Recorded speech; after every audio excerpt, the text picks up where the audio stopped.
Season આવી ગઈ છે અથાણા બનાવવાની. તમે બનાવે કે નહીં?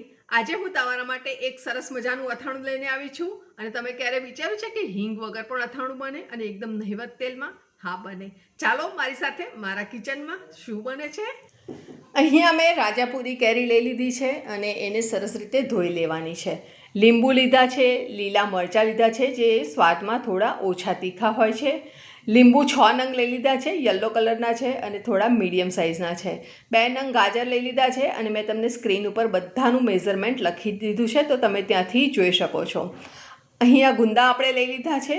તો હવે કરીએ આગળનો પ્રોસેસ. તો સૌથી પહેલાં આપણે ગુંદાના જે ટોપ્સ છે તે બધા ટોપ્સ એના કાઢી નાખવાના છે અને એને સરસ ચોખ્ખા કરી દેવાના છે.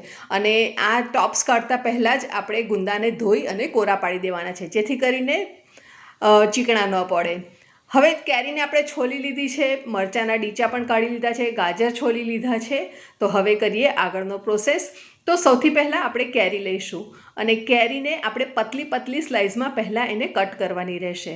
અને આ રીતે લાંબી લાંબી પતલી પતલી સ્લાઇસ કટ કર્યા બાદ આપણે એને કટિંગ કરવાની રહેશે. તો આ કેરીને આપણે એકદમ બારીક સુધારવાની છે, બિલકુલ મોટા ટુકડા નથી કરવાના. અને આ અથાણાની ખાસિયત જ છે એનું કટિંગ.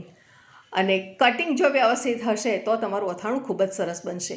મોટા મોટા ટુકડા નથી કરવાના. અને જો નાના નાના ટુકડા કરીશું અને ત્યાર પછી જે અથાશે અથાણું, તો એ લચકેદાર સરસ અથાણું બનીને તૈયાર થઈ જશે. તો કેરીનો ગોટલો પણ આપણે આ રીતે સરસ છોલી કાઢવાનો છે અને ત્યારબાદ આપણે એને ઝીણી ઝીણી કટ કરવાની છે. હવે તમને એવો વિચાર આવે કે ચાલને ચોપરમાં કટ કરી લઉં, તો એ વસ્તુ ખોટી છે. ચોપરમાં તમારે બિલકુલ કટ નથી કરવાનું અને આ રીતે મેન્યુઅલી એટલે કે ચપ્પુની મદદથી જ નાના નાના ટુકડા કટ કરીને રેડી કરવાના છે.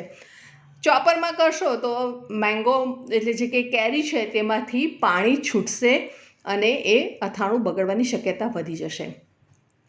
કેરીને કાપી લીધી છે અને એને આ રીતે પહોળા કરી દેવાના છે એક કપડાની ઉપર. ત્યારબાદ આપણે લઈ લેવાના છે લીલા મરચાં. એને પણ આપણે બારીક સુધારી લઈશું અને બારીક સુધાર્યા બાદ આ બધા મરચાંને પણ આપણે સરસ રીતે કપડા પર પહોળા કરી દેવાના છે. બધા શાકભાજીને આપણે ચોપ કર્યા બાદ આપણે કપડા ઉપર થોડા પહોળા કરી દેવાના છે, લગભગ 3 થી 4 કલાક માટે, જેથી કરીને એ મોઇશ્ચર ઉડી જશે અને થોડા કોરા પડી જશે. તો અથાણું જ્યારે આપણે આખા વર્ષ માટે એને સાચવીશું તો એ બિલકુલ બગડશે નહીં. તો ચાલો ગાજરને પણ આપણે એ જ રીતે પતલી પતલી સ્લાઇસમાં કટ કરી લઈએ પહેલાં અને ત્યારબાદ એની લાંબી લાંબી સ્લિટ્સમાં કટ કરી અને એના પણ ઝીણા ઝીણા ટુકડા કરી દઈએ. અને એને પણ બધા ટુકડા કટ થઈ ગયા બાદ કપડાની ઉપર આપણે એને પહોળા કરી લઈએ. તો ગાજર, મરચાં, કેરી બધી વસ્તુ કટ થઈને પહોળી થઈ ગઈ છે. હવે આપણે લીંબુ લઈશું. તો લીંબુને આપણે હાફ કટ કરીશું, એના પણ હાફ કટ કરીશું અને એના પણ આપણે લગભગ 3 થી 4 કટ આ રીતે મૂકીશું. એટલે કે ઝીણા ઝીણા ટુકડામાં લીંબુને પણ આપણે કટ કરીને લઈ લેવાના છે અને એને પણ આપણે કપડાની ઉપર પહોળા કરી દઈશું. તો આ રીતે બધા શાકભાજીને કટ કર્યા બાદ આપણે કપડાની ઉપર પહોળા કરી દેવાના છે. ખૂબ જ સરસ મજાનું અથાણું બનવા જઈ રહ્યું છે. અને આપણે જે રેગ્યુલર ખાટું અથાણું બનાવતા હોઈએ છીએ એમાં તેલ ખૂબ જ ભરપૂર પ્રમાણમાં હોય છે, જ્યારે આ અથાણામાં તેલનો ઉપયોગ ખૂબ જ ઓછો થયો છે. તો આ બધા શાકભાજી કોરા પડે ત્યાં સુધી આપણે આગળનો પ્રોસેસ કરીએ. તો અહીંયા છે મેથીની દાળ જે 25 ગ્રામ છે અને અહીંયા છે રાઈની દાળ જે 100 ગ્રામ છે. દાળ એટલે કે કુરિયા. બંને કુરિયાને આપણે મિક્સીની અંદર મૂકી દઈશું અને એને પલ્સ મોડ પર ચલાવી અને આ રીતનો દરદરો પાવડર બનાવી દેવાનો છે. તો અહીંયા મેં રાઈના કુરિયાનો પાવડર બનાવી દીધો છે અને હવે આપણે બનાવી લઈએ મેથીના કુરિયાનો. તો રાઈ અને મેથી બંનેના કુરિયાને આપણે અધકચરા ક્રશ કરી લીધા છે, એટલે કે થોડો કકરો પાવડર એનો બનાવીને તૈયાર કરી લીધો છે. એક લોયું લઈશું, એની અંદર મીઠું ઉમેરી લઈશું અને મીઠુંને ધીમા તાપે સરસ શેકી લેવાનું છે. મીઠુંને શેકવાથી એનું જે ભેજ હશે તે સરસ રીતે ઉડી જશે અને જ્યારે અથાણું આપણે આખું વરસ સાચવવાનું છે ત્યારે એના ભેજને કારણે જો બગડતું હશે તો તે બિલકુલ બગડશે નહીં. તો આ રીતે શેકાઈ ગયા બાદ ફ્લોલેસ એકદમ સરસ આ રીતે ફ્લો એનો થાય તેવું આપણે મીઠું શેકી લેવાનું છે. અહીંયા લીધું છે આપણે સરસવનું તેલ એટલે કે સરસિયાનું તેલ. હવે એને આપણે એક તપેલીમાં મૂકી દઈશું અને ધુમાડો નીકળે ત્યાં સુધી આપણે એને ગરમ કરવાનું છે.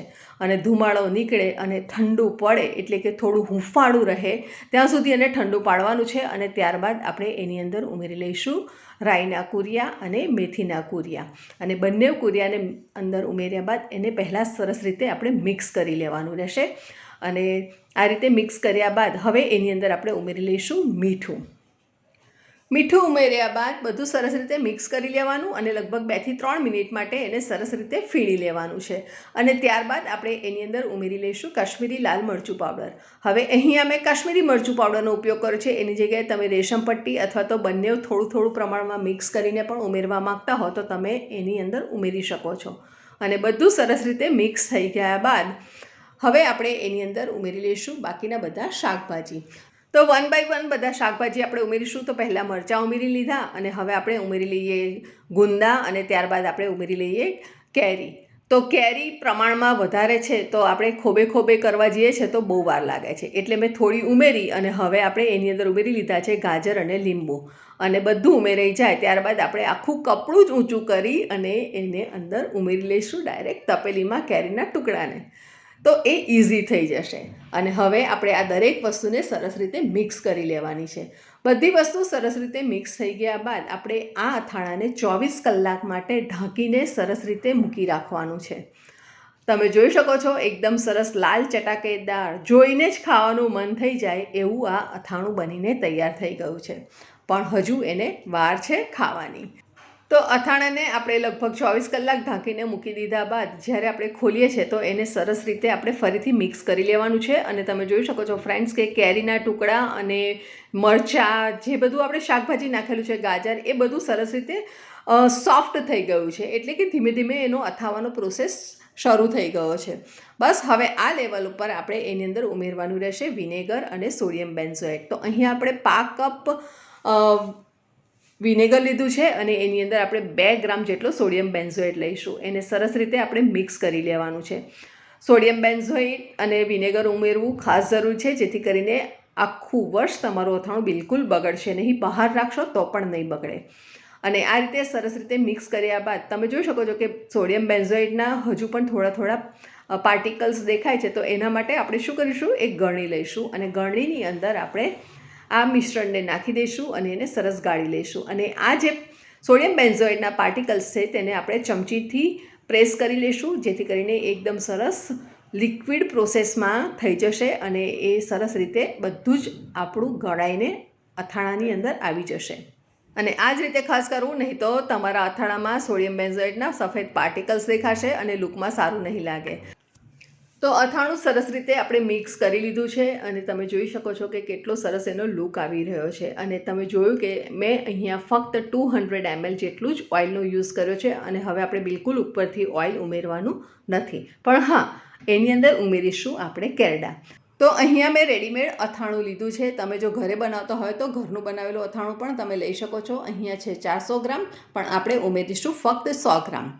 તો 100 ગ્રામ કેરડા આપણે આશરે એની અંદર ઉમેરી લઈશું અને ત્યારબાદ આપણે એને ફરીથી મિક્સ કરી લઈશું.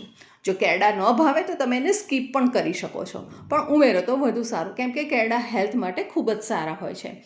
તો કેરડા ઉમેર્યા બાદ આપણે ફરીથી બધી વસ્તુને સરસ રીતે મિક્સ કરી લેવાની છે અને ત્યારબાદ આપણે એને ભરી લઈશું એક એરટાઇટ કન્ટેનરમાં. તો ફ્રેન્ડ્સ, આ રેસીપી કેવી લાગી ચોક્કસ તમે કોમેન્ટ બોક્સમાં લખવાનું ભૂલશો નહીં. અને જો વિડીયો ગમ્યો હોય તો તમારા ફ્રેન્ડ્સ ફેમિલીમાં શેર કરજો અને ચેનલને સબસ્ક્રાઈબ ન કરી હોય તો સબસ્ક્રાઈબ કરી બાજુમાં આવેલા બેલ આઇકોનને પ્રેસ કરો જેથી કરીને તમને આવનારા નવા વિડીયોના નોટિફિકેશન જલ્દીથી મળી જાય અને તમે નવા વિડીયો જોઈ શકો, જાણી શકો. તમારે બીજા કેવા અથાણા જોવા છે એ પણ મને કોમેન્ટ બોક્સમાં લખીને જણાવો તો અમે તમારા માટે ચોક્કસથી અથાણા બનાવીને લઈ આવીશું.